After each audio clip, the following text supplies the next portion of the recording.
لو أنزلنا هذا القرآن على جبل لرأيته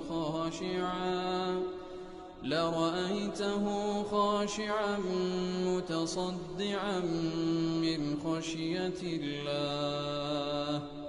وتلك الأمثال نضربها للناس لعلهم يتفكرون. الحمد لله والصلاة والسلام على رسول الله وعلى آله وصحبه ومن والاه. السلام عليكم ورحمة الله. بەڕێزان خۆشحاڵم لە وانەی 35 لەوانەکانی تەفسیری قورئانی پیرۆز بێمەوە خزمەتتان بە مەبەستی ڕەزامەندی خوای گەورە و هیوادارم ئێوەی ئازیز سوودی لێوە بگرن. أعوذ بالله من الشيطان الرجيم بسم الله الرحمن الرحيم وبشر الذين آمنوا وعملوا الصالحات أن لهم جنات تجري من تحتها الأنهار كلما رزقوا منها من ثمرة رزقا قالوا هذا الذي رزقنا من قبل وأتوا به متشابها ولهم فيها أزواج مطهرة وهم فيها خالدون. بەڵێ خۆشەویستان وکلەوانەی ڕابردوو لە خزمەت ئەواتەدا بووین کە خوای گەورە سوبحانەهو وتەعالە موژدە بە ئەهلی بەهەشت دەدا، موژدە بە کەسانێکی ئیماندار دەدا، ئەو ئیماندارانەی کەوا ئیمانیان هیناو کردەوەی چاشی ئەنجام دەن بۆی کەوا لە بۆیان ئامادەکرا بەهەشتانێک کەوا تەجری من تحتها الأنهار کە چەندین ڕووبار بە ژێردار و قەسرەکانیاندا دەڕوا وەکو لەوانەی ڕابردوو باسمان لە ئەنهارەکانی کرد، باسمان لە ڕووبارەکانی کرد. ئەو جا دەفەرمی لەوەی کەوا پێیان دەبەخشرێ كلما رزقوا منها من ثمرة رزقا، هەر کاتێک کەوا ڕزقێکیان پێ دەبەخشرێ، ڕۆزیەکیان پێ دەبەخشرێ لە بەروبوومەکانی بەهەشت، لە بەروبوومەکانی بەهەشت قالوا هذا الذي رزقنا من قبل. دیارە بەروبوومەکانی بەهەشت لەو دارانەی بەهەشت کە وەکو خوای گەورە سوبحانەهو وتەعالە وەصفیان دەکات لە جێگای دیکە قوطوفها دانیە، قوطوفها دانیە. ئەو بەروبوومانەی بەهەشت بەو شێوەی ئەگەر چی دارەکانیان بەرزە بەڵام بەروبوومەکانیان زۆر نزیکە لەوانەی کەوا دەیانوێت بیخۆن. جا لێردا دەفەرمێ كلما رزقوا منها، هەر کاتێک پێیان دەبەخشرێ لەو ڕزقەی بەهەشت لە بەروبوومی بەهەشت چ دەڵێن؟ قالوا هذا الذي رزقنا من قبل، دەڵێن ئەوە پێشترێش پێمان بەخشرا بوو، ئەوە پێشترێش پێمان بەخشرا بوو. جا لێرەدا زانایان بە دوو شێوەیە لێکیان دایکتەوە ئەو من قبلە. هەندێک دەڵێن واتە هەر لە بەهەشتێ جار لە دوای جار کە پێیان دەبەخشرێ دەڵێن ئەوە پێشترێش پێمان بەخشرا بوو. بەڵام ئیبن جەریر تەبەری ڕەحمەتی خوای لێبی دەفەرمی كلما رزقوا منها من ثمرة رزقا قالوا هذا الذي رزقنا من قبل. دەفەرمی ئەو من قبلە مەبەستیان لە دنیایە، واتە لە دنیاش ئەوەمان پێبەخشرا بوو. ئیتر لەبەر ئەوەی کەوا پێیان دەبەخشرێ لە بەهەشت وەکو ئەوەی دنیایە بە تایبەتی لە میوەجاتەکان، ئەوان وا دەزانن هەمان شێوەی دنیایە، لێ دەڵێن لە دنیاش ئەوەمان پێبەخشرا بوو، لە دنیاش ئەومان پێبەخشرا بوو. کەواتە ئیبن جەریر تەبەری ڕەحمەتی خوای دەفەرمی من قبل دەگەڕێتەوە لە دنیا، واتە لە دنیاشدا ئەومان پێبەخشرا بوو. بەڵام لە دوای دەفەرمیتن وأتوا به متشابها، وأتوا به متشابها، واتە ئەوەی کەوا پێیان دەبەخشرێ لە دوای یەکجار لە دوای جار متشابها، وەکو یەکن، هاوشێوەی یەکن. کەواتە وەکو ئەو دەفەرمی واتە لە لەون و لە ڕەنگ و لە ڕوالەت وەکو یەکن، بەڵام لە تەعم و لە تامەکەیدا زۆر زۆر جیاوازە، لە تامەکەیدا زۆر زۆر جیاوازە. لێ وەکو هەندێک لە زانان وەکو حەدیث دەینەوە، هەندێک وەکو ئەثەر دەفەرمون ئەوەی کە لە بەهەشتدا پێیان دەبەخشرێ تەنها ناویان وەکو ئەوەی دنیا، مەسەلەن هەنار هەیە، ناوی هەنارە وەکو هەناری دنیا، بەڵام لە تامدا زۆر زۆر جیاوازە، سێ و مۆز بە هەمان شێوە وەکو میوەجاتەکانی دنیا. ئەوەی کەوا لە بەهەشتدا هەیە تەنها ناویان وەکو ئەوەی دنیایە، تەنها ڕوالەتیان وەکو ئەوەی دنیایە، بەڵام لە تامدا زۆر زۆر جیاوازە. وەکو زانایان دەفەرمون ئیتر بە بەردەوامی خۆشیەکانی بەهەشت لە نوێبوونەوەدایە، یعنی هیچ شتێکی دووبارە نییە. سوبحان الله، هیچ شتێکی دووبارە نییە، لە ڕوالەتدا وەکو یەکە، بەڵام بە بەردەوامی تامی خۆشتر و خۆشتریان پێدەبەخشرێ. خوای گەورە بە قسمەتمان بکە. ولهم فيها أزواج مطهرة، کەواتە ئەو بەهەشتەی کەوا بەو شێوەیە ڕووبار بە ژێردار و قەسرەکانیاندا دەڕوا، و هەروە ئەو ڕزقەی کەوا پێیان دەبەخشرێ بە بەردەوامی لە گۆڕانکاریدا لەلایەنی تام و لەلایەن تەعمەکەیەوە ئەوجا یەک لە خۆشیەکانی بەهەشت وەلەهم فیها ئەزواج مطهرة لە بۆیان هەیە هاوسەری زۆر خاوێن مطهرة زۆر خاوێن هاوسەری زۆر خاوێن ئیتر دیارە لێرەدا وەکو زانایان باسی دەکەن ئەزواج مطهرة ئەو هاوسەرانەی کە پێیان دەبەخشرێتن تەفاسیلی ئەوەی لە چەندین ئاەتی دیکە باس کرا خی گەور بە حور العین ناوی بردینە و پێغەمبەر صلی الله عليه وسلم لە چەندین حەدیثدا باسی لە حور العین کردیا کە دیارە ئەو بابەتە وەکو تەفسیلاتی زۆر ئەگەر کەمێکی لێ باس بکەین کەسێکەوە دەستە بەهەشت بە تایبەتی با بڵێن کە لێردا باس لە پیاوان دەکرێت یەکەم جار خێزانی ئەگەر هەبی ئەو خێزانەی خۆی ئەگەر بێت و ئەهلی بەهەشت بی ئەویش طبعاً ژن و مێردەکان کە هەردووچیان ئەهلی بەهەشت بن لە بۆ یەک دەبنەوە بەڵام نەک وەکو ئەو شێوەی دنیا بەڵکو زۆر بە جوانتر هەم پیاوەکە و هەم ئافرەتەکە لەبەرەوەی لەوێن دەرێ پیربوون نییە و هەروها لە تەمەنی 30 ساڵیدا والله ئەعلەم ئەوجا بە جوانترین شێوە ئافرەتەکان زۆر جوانتر لەو حور العینانەی کەوا لە بەهەشتدا ئامادەکرا لە بۆ پیاوان ئافرەتەکانی خۆیان ئەوانەی دنیای وەکو زانان دەفەرمون لەبەرەوەی جیاوازیان لەگەڵ حور العین ئەوەیە کەوا ئەوانەی کە ئەهلی بەهەشتن و ئافرەتانی کەوا دەستنە بەهەشت لە حور العین لەبەر ئەوەی جوانترن لەبەرەوەی ئەوان تاعەت و عیباداتیان لە دنیادا ئەنجامدایە ئیتر حور العینیش بەو شێوەی وەکو لێرە و لە چەندین ئاەت و لە چەندین فەرمودەی پێغەمبەر صلی الله عليه وسلم باسییان کرایە کەواتە مەسەرەی ئەو ئافرەتان لە بەهەشتدا هەنچێن ئافرەتانی دنیان کەوە لە دنیادا لەسەر عەقیدەی تەوحید ژیانە و کردەوەی چاچیان کردێ ئیتر خوای گەورە سوبحانه وتعالى بە فەزڵ و ڕەحمەتی خۆی بردیتیانە بەهەشت ئیتر ئەوانە دەبنەوە ئافرەتی بەهەشت زۆر جوانتریشن لەو حور العینانەی کەوا خوای گەورە سوبحانه وتعالى لە قورئان و لە سونە پێغەمبەر صلی الله عليه وسلم دا هاتیە و مەسئلەی ئیثباتی حور العین قضیەیەکە کەوا ئەجمع عليه الأمة أو أمة لزمني بابني لجيل أول كاس جيل صحابة لخير القرون لجيل صحابة وهو التابعين وأتباع التابعين حتى وكئرة هيت كسيج نبوة إنكار حور العين كمجر كسيتشي شاز وآراء غريبي هبيتا كبراستي شتيتشي شاز وغريب باز بكاتن لسر أو عقيدة أو بيرباوري كوا هرينزراي قرآن والسنة مسألة حور العين خواي جور باس كده سبحانه وتعالى زور بالصريحي لسندين آيات وهر بيغمبر صلى الله عليه وسلم لسندين حديثي صحيح بإسناد صحيح كورجي لا تلقته الأمة بالقبول كوهم أمة ورقته حور العين قضية ثابتة لا وكو عقيدة بيوستا إيمان من بيهبيتن كوا شكو جماني تيدانية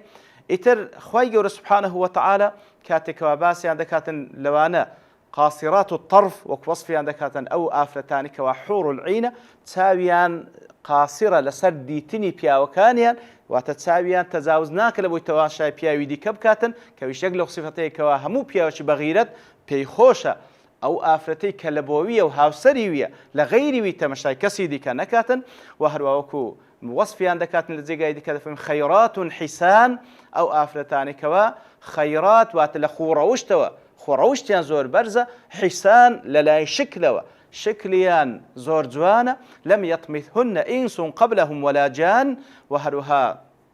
هيت إنسو جنيك نزيش أو آفرتان نكوتين حتى وكو تسليم بياوكانيان ذكر لبهشت يتبو شويه ولا سندين حديث بيغمبر صلى الله عليه وسلم باسي لحور العين كلو قلت ما اشتيشي ثابته هيت كسيك إنكاري ناكا مقر كسيك الشاز بلو أمتي يتر أو عقيدة ليردا دمينيته وصار أوي كدفرمو أزواج لهم في أزواج مطهرة واتباكو خاوين وكوزانا دفرمون أو آفرتانا كليردا ولهم في أزواج مطهرة والله أعلم لبروي باس لها وسرة